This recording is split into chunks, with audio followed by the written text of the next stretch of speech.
Hello everyone, it's thomasjujube, and welcome to Rider Potential. This is a series where I'm going to look at seasons of Kamen Rider and see how they could be adapted in a similar way to Power Rangers under the Hasbro banner. Kamen Rider as a franchise has a massive history with over 20 seasons and over 250 hours of content. Many American fans always ask themselves the question of what this amazing franchise could look like if it became adapted. And that's a question I want to explore with Rider Potential. I've created this short little video to go over the important details and whatnot that'll be spread across the videos in this series to make an easier place to find all the information relating to it. Welcome any new viewers coming to learn how the series works, and welcome back to longtime fans looking to brush up on the rules and stuff that I already set up. The first section is going to be for aesthetics. Pretty much a look at how the Kamen Rider season's aesthetics could work outside of Japan in an adaptation. Is it appealing and works on a broad spectrum, or is it a little more localized and specific to the Japanese culture, or just kind of how does it look? Is it bad? Is it good? Stuff like that. I'll try to be as positive as I can in this section, since that's the basis of the potential series, to look at what we could do, not whether or not it will happen. But I will have to look at how the aesthetics could work for a much broader audience, so I will have to be a little nitpicky in some cases. Everything from suits, drivers, and weapons will be looked at in this section. Other than that, it's pretty self-explanatory, so on to section 2.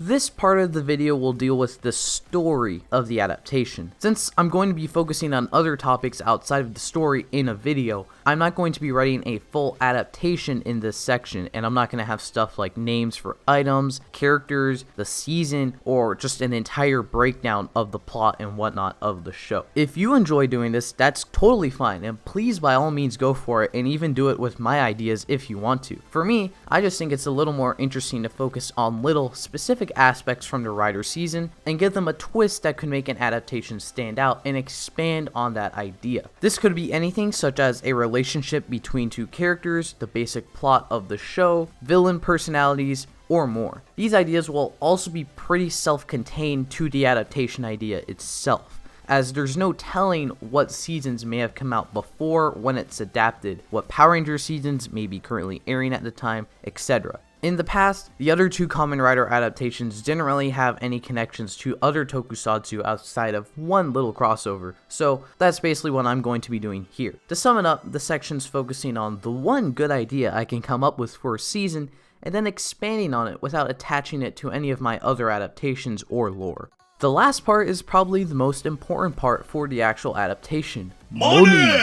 Here I'll go through the baseline possible toy sales that Hasbro can provide. It only focuses on the main toy line for a Rider season, so no micromorphers or Lightning Collection equivalents would be looked at. If you go into a store and you see anything currently with that Power Rangers Beast Morphers marketing designs on it, that's about what I'm going to be focusing on in these sections. Another thing that's going to be focused on for the toys is that I'm only going to be using parts of the arsenal seen in the show. Whether or not we use Sentai movie footage in Power Rangers is always a mystery, so it would be even more of a mystery for the massive stories that are used in Kamen Rider movies. So unless a movie form or trinket sees an actual appearance in the show, it won't be included in the possible toy sales. From there, I'm going to be including pretty much all the main forms in the show, since America has a much different action figure market than in Japan and tends to release way more figures, even some exclusive characters. I don't know if we do a gimmick line for the figures like what's usually done in Japan,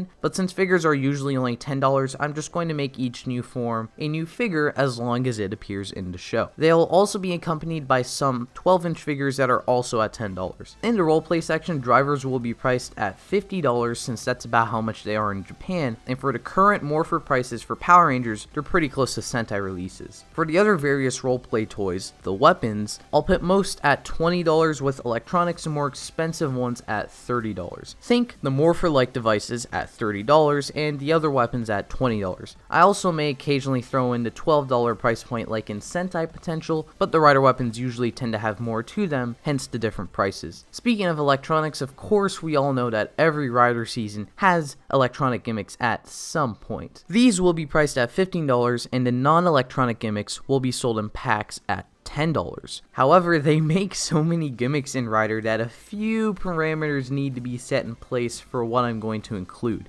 or else I'll be there for like 5 hours, like full bottle set 1, full bottle set 2, full bottle set 3, full bottle set 4. If a collectible is connected to a full form seen in the show, meaning it's also attached to a figure that will be released, I'll for sure include it. It also may be included if it's got some other kind of relevance, like Dr. Mighty XX or Amazing Hercules. Other than that, the movie gimmicks won't be included like their forms unless they're both seen in the show. And this is going to overrule even if I've decided to use them in my adaptation ideas. Since of course they're just my ideas, we don't know if they're going to be implemented by Hasbro in their actual adaptation. Monster items won't be included as well, since that's also another massive question mark on the release, just like in Japan. Cause if not, I'll be sitting here for hours going, another Ride Watch Kikai, another Ride Watch Drive, another Ride Watch Double. That brings us to the end of the possible sales section with our 3 categories I will be looking at in the rider potential: figures, roleplay toys, and collectibles. So those are the basics of rider potential. Now you can go off and watch any of the episodes currently out now and suggest which season you would like to see me take a look at next. I hope to see you in the videos. Thank you for watching.